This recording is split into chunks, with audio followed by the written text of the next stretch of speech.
नमस्कार दोस्तों, हम आज आप लोगों को होली गीत सुनाने जा रहे हैं। तो अगर हमारा होली गीत आप लोगों को पसंद आए तो लाइक करें और अपने दोस्तों से शेयर करें ताकि वो भी इस गीत का आनंद लें। तो चलिए हम आप लोगों को होली गीत सुनाते हैं। सखियावा चली जमुना नहाए, पिया घरे नाही। सखियावा चली जमुना नहाए, पिया घरे नाही। चिरया साड़ी राधे धैली कररवा हो। चिरया साड़ी राधे धैली कररवा हो।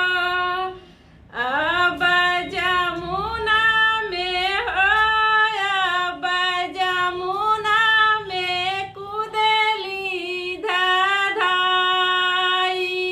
पिया घरे नाही। अब जमुना में हो, अब जमुना में कुदेली धधाई, पिया घरे नाही। कदम के डरिया से उतर कन्हैया हो।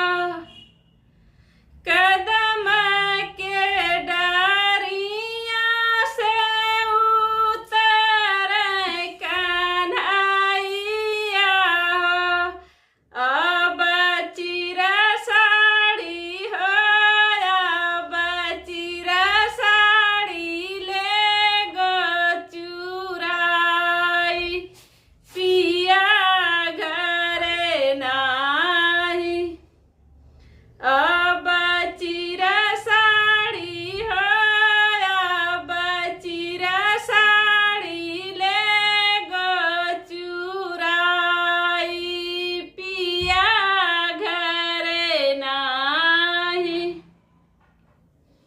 हाथ ही जोड़ी राधे बिनती करतु है हो। हाथ ही जोड़ी राधे बिनती करतु है हो।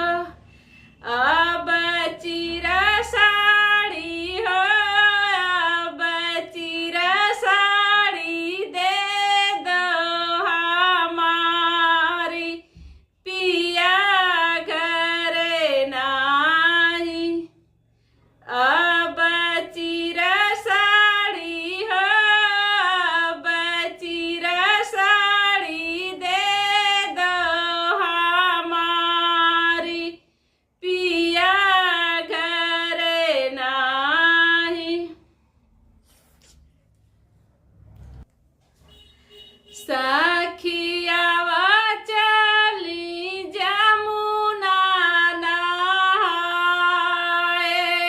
पिया घरे नाही।